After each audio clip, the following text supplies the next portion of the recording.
I'm going to show you how to do Mulabandhasana now, which is part of a progression from Janu Shirshasana A, B, and C. I recommend mastering those poses first, and then you can work towards Mulabandhasana. For this pose, you can start out in something like Baddhakonasana, and then stretch your toes like this, so that my toes are flexed all the way to right angle like this.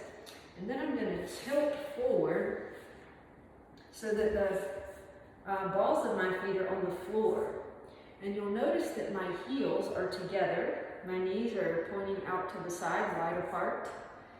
And then the trick is to press your heels together. So you have this force of the heels pushing into each other. And at the same time, I'm going to extend my tailbone back and down so that gradually, keep pressing your heels together, you will sink down towards the floor.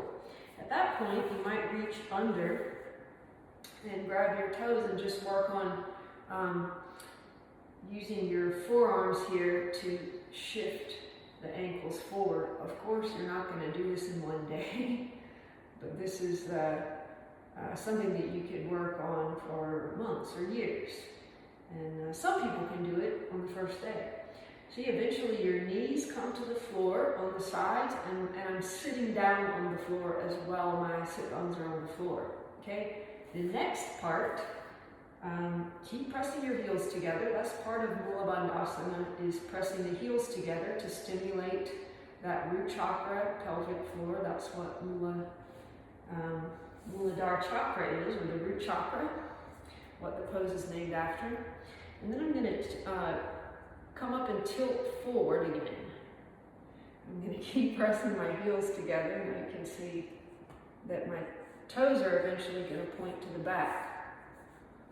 I always take my time getting into this pose, and part of it is really the compression of your foot bones into the floor.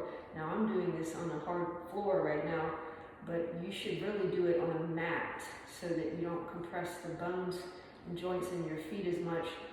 It's not going to damage them, but it's a pretty intense sensation. So eventually your toes are going to point that way, and your feet eventually are together. My feet are not quite touching right now. And then sit your weight down into your heels. So that takes a minute. And that's the real beauty of this pose, is that once you get into it, so much is happening. So I'm gradually letting my weight sink down and paying attention to what I'm feeling and in my pelvis, in my hip joints, in the pelvic floor. And it's always helpful to squeeze and release the pelvic floor a few times.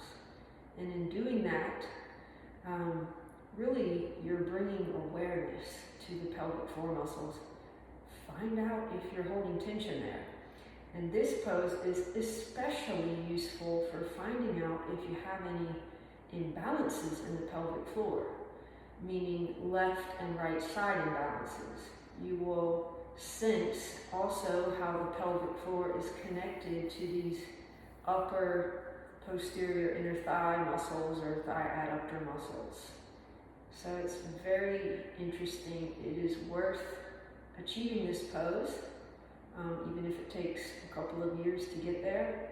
Like I said, you can do the preparatory poses. Janu Shirshasana A, B, and C is where you will start. Also Baddhakonasana.